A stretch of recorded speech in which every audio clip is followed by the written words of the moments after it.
Hello, this is the audio clone of Mr. Von Neumann, and this tutorial is on graphing in Google Sheets, part 1.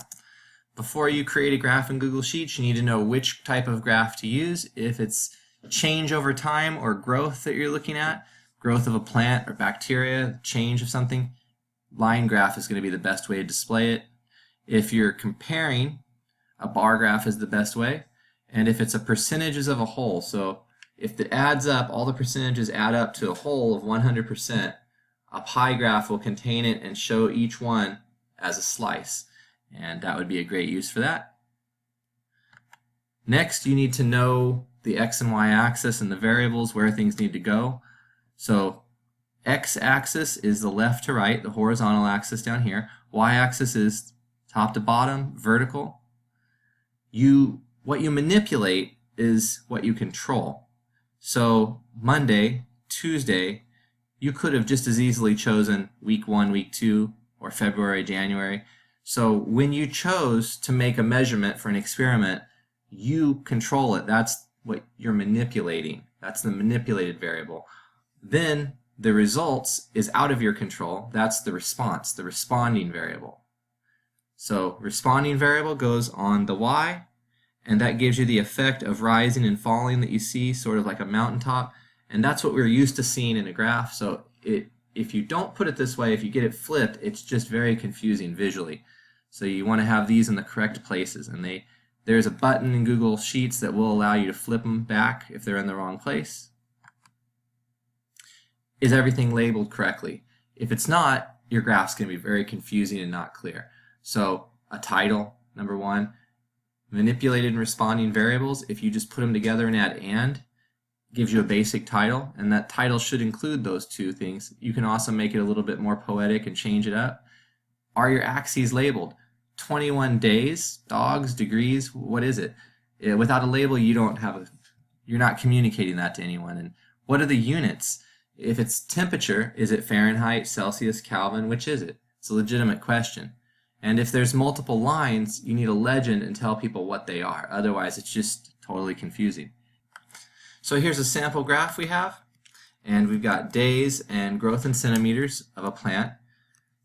First thing you need to do is make sure that this highlighted cell is in the top left-hand corner. If it's not, it won't work. So if we have it over here and we go Insert, Chart, you'll have a failed chart.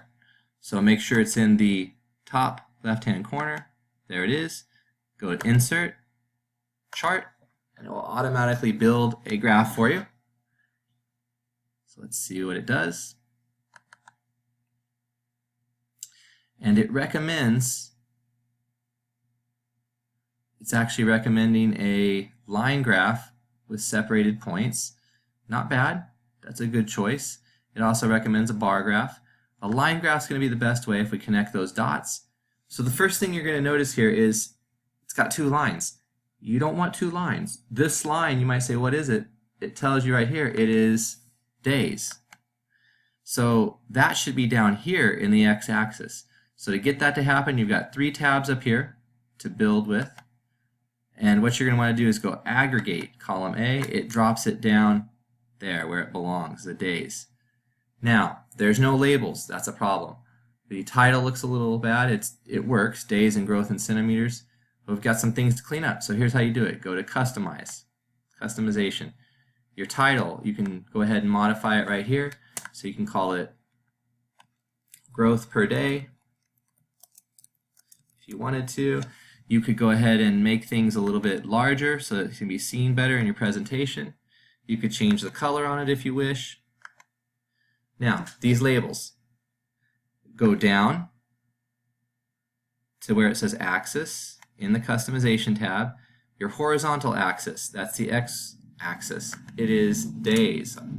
So you write days, press return, we now have a label. You can make it a little larger if you want, and you could change the color if you wanted to.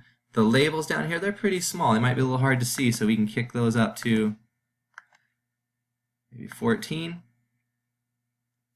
And to get the vertical axis, you want to do the drop down to vertical.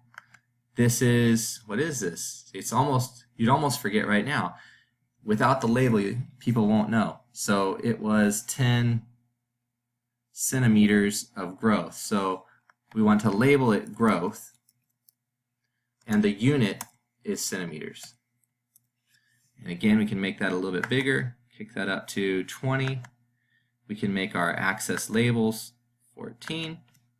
And a couple more things. You can really get these graphs looking beautiful by playing around with some things here. Play around with line thickness if you wish. Get a thicker line. And in chart types, if you want a shaded line graph, you can choose that as well. And we are ready to publish it. So just press Insert and click outside of it to get it locked into your graph. There it is. And go ahead and click Control-C. Go back into your Google presentation if that's where you want to put it.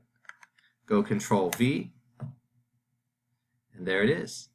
You've got a very beautiful professional graph done and put into your presentation. So it would look like this if you were presenting it full screen. Nice graph. All right, here's a few more things I want to show you. This is another type of graph we talked about, right? You got percentages that add up to 100, so this would be should be a pie graph. If you do Insert Chart, good looking pie graph. Under customization, you can actually even kick that up to 3D. And you've got a nice looking graph there. We have cost of living in different states. This is going to make a nice bar graph. So we go, and they recommend a bar graph to you right off the bat. Again, you can customize it, make it look better, but that's ready to go. And sometimes you're going to have multiple lines, like in this experiment where you've got 3 different enzymes starting off at 3 different temperatures. So for this one, let me show you how to do multiple lines. Go Insert Chart. It only gives you 2 lines, enzyme at 60, enzyme at 45. It's leaving off enzyme at 75.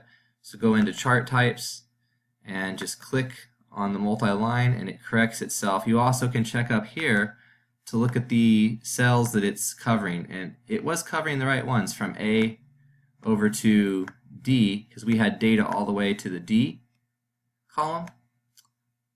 And that is it. You've made a multiple line graph. See, you could see here you had your all the way to the D column, you still had data. If it were to leave off D completely, you could either highlight all of this and try to insert a chart from there, or you could type in the new data where I showed you right there where it was showing you what data you had. I hope this is helpful. Hopefully now you can create some beautiful graphs in Google Sheet. Enjoy.